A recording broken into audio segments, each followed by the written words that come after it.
This is the Season Long Podcast in support of the YouTube channel Season Long Baller. Welcome and glad to have you here. This is Season Long Baller, and what we do on that YouTube channel is we are mirroring the actual NBA season, the entire 82 games, through NBA 2K23 Player Build Jaymont Summerz, a 6'5" point guard out of William & Mary, who was built as an overall 78 with two badges, Limitless, which is a silver, and Dimer, which is a bronze. Now, we're following the actual Wizards schedule. So when the Wizards play, there will be an upload of the Wizards on Season Long Baller playing that same opponent that same day. So make sure that you check that out. The player build description for the player build video for Jaymont Summerz is down in the description below. So taking a look at Summerz as he compares to his fellow rookies, so far this season, he has been near the top in a lot of categories, both good and bad. In minutes played, he is at 16.7 minutes per game. Keep in mind that we are only playing 6-minute quarters. So all of the stats across the board, rookies or not, are going to be down, obviously, compared to the actual NBA where they're playing 12 minutes a quarter.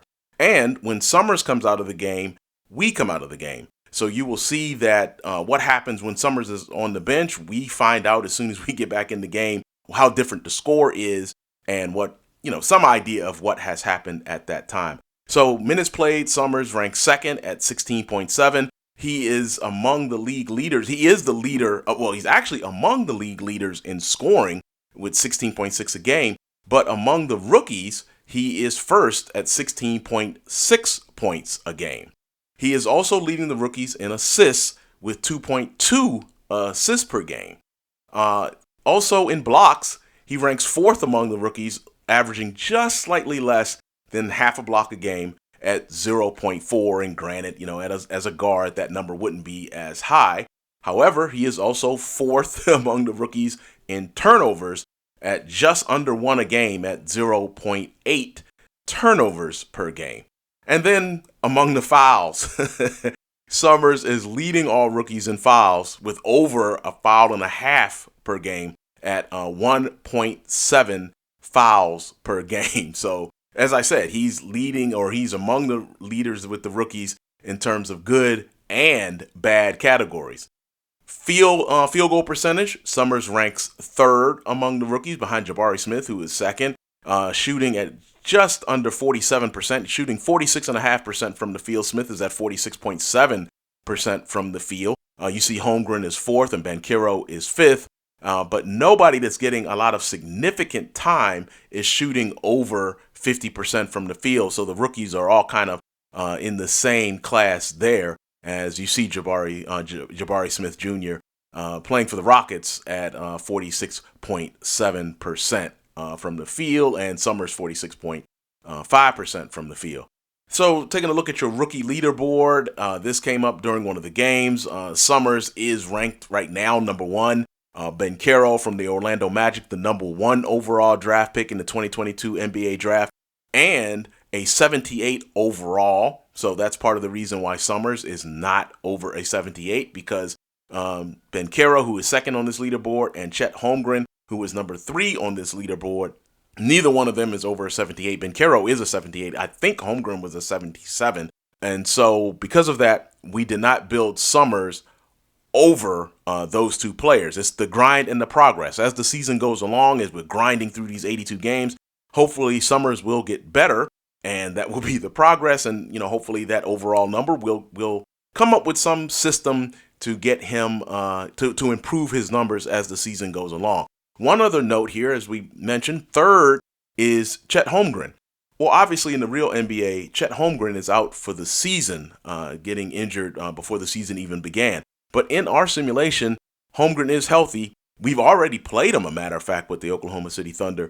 And he is playing, and that gives a difference. One of the things that is different with what's going on in our league as opposed to what's going on in actuality.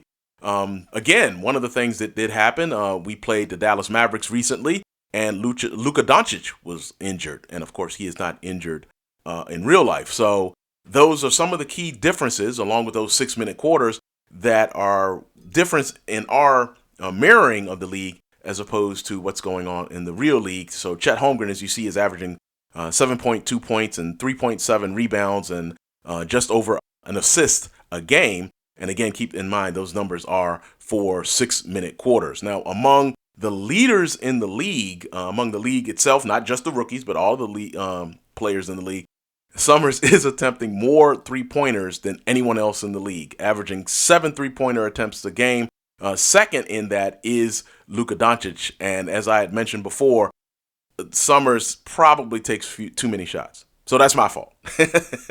But, if you followed, you know that I love to launch those threes, especially in transition.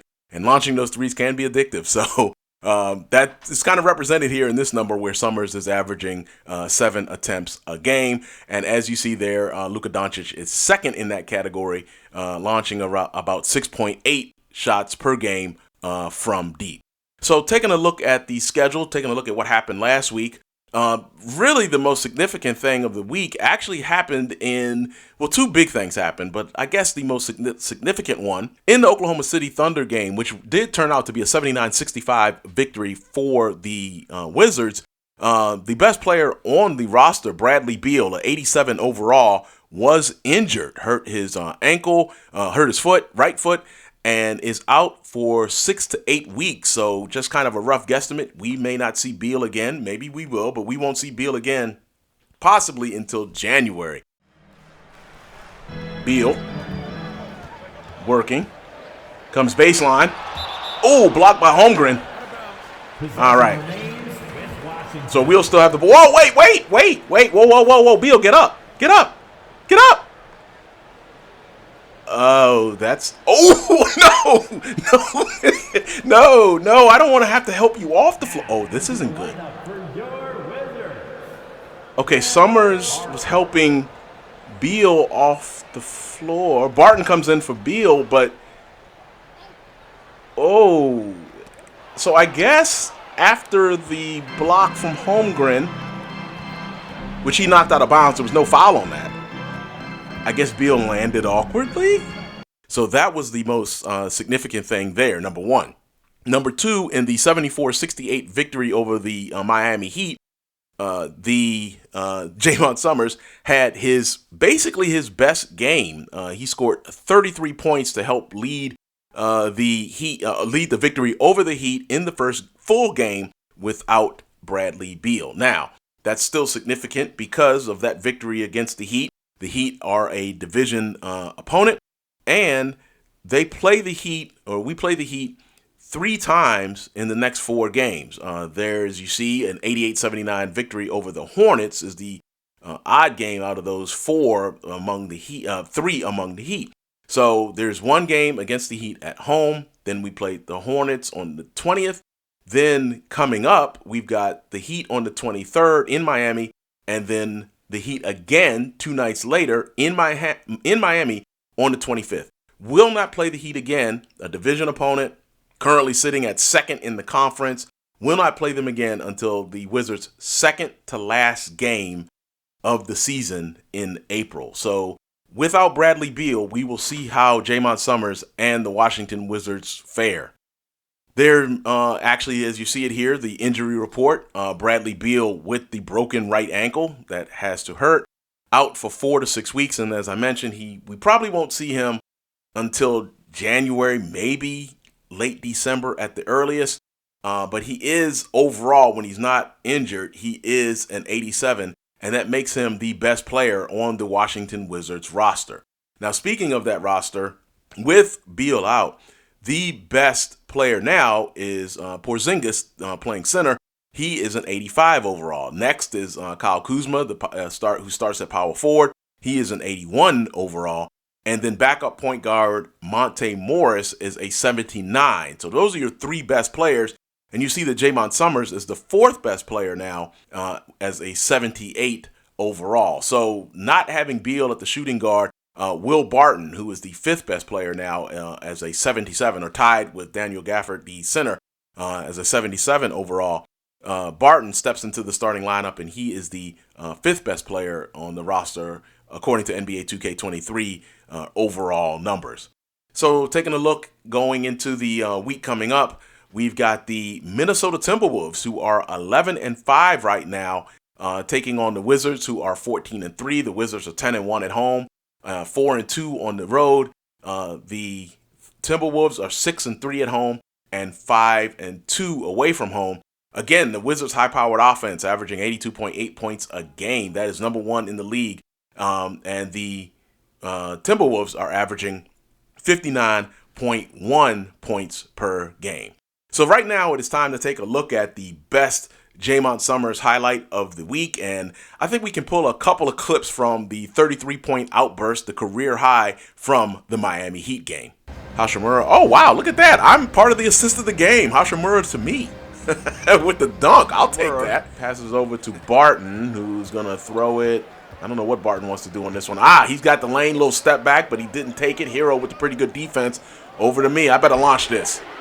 Yes. Late in the shot clock. Baseline corner three is good for me. Yeah. Lowry. Oh, see, that's what I get. While I'm up here sweating. Oh, yes. Yes. That's why Lowry took advantage of me talking. I recovered and pinned it against the glass.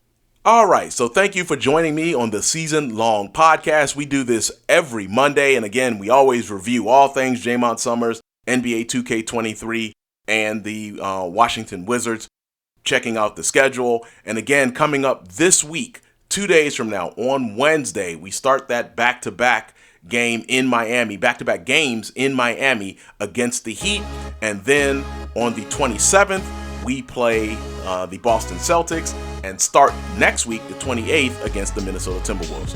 Happy to have you here. I hope you have a wonderful rest of your day. We'll see you on the 23rd against the Miami Heat. This is Season Long Baller. Have a great day. Season Long Baller is out.